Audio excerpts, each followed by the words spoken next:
Hej Odense, her er en julehilsen fra Kerteminde Kommune. Det er klart, at en dag som i dag, der savner jeg selvfølgelig ekstra meget at være i Odense. Jeg ved jo, at I har et stort program, I skal igennem, og nu ved jeg ikke, hvor langt I nåede, men jeg kunne da forestille mig, at Michael var godt i gang med at hælde gul gajol på alle tøserne. Jeg kunne også forestille mig, at der går ikke længe inden Knud skal over og sove på bænken over i hjørnet. Og der går nok heller ikke længe før, at Bent han melder ud, at der er fri bar til Skag. Jeg må også være ærlig at sige, at selvfølgelig savner jeg.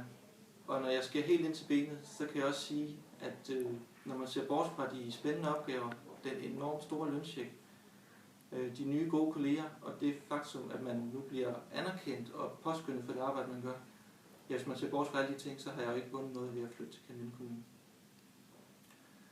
Men især sådan en dag som dag, der savner jeg, og man kan sige, når det bliver alt for slemt, så har jeg jo heldigvis alle de nisser, jeg fik med. Og så kan jeg jo sidde og genskabe nogle af de der dagligdagssituationer. Jeg kan jo for eksempel tage sekretariatet. Jeg har Michael og Hanne. Og vi har Fie og Charlotte. Og så kan man jo lave for eksempel, at Kim han kommer ind og spørger efter avisen.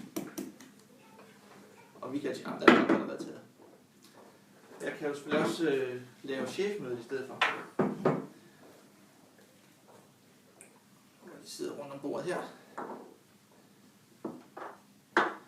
Og Nele, hun kan spørge, hvad er det, jeg skal skrive til referatet? Og punktet økonomi er selvfølgelig udsat. Men Bent vil gerne have noteret til referatet, at hans placering på K-listen, den er elendig, den skal laves om.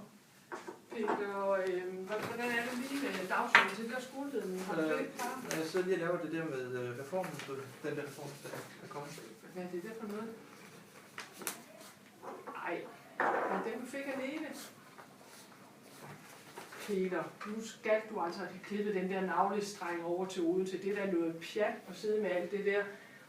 Den dagsorden der, den skal altså være færdig nu. Ja.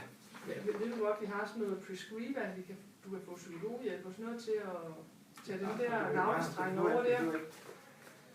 Jeg har kun været en halv år siden. Prøv at høre, jeg har ikke taget dig for den blå øjenskud, vel? Okay, men den er så klar på mandag. 5 minutter. Ja, 5 minutter, det er fint. Tak.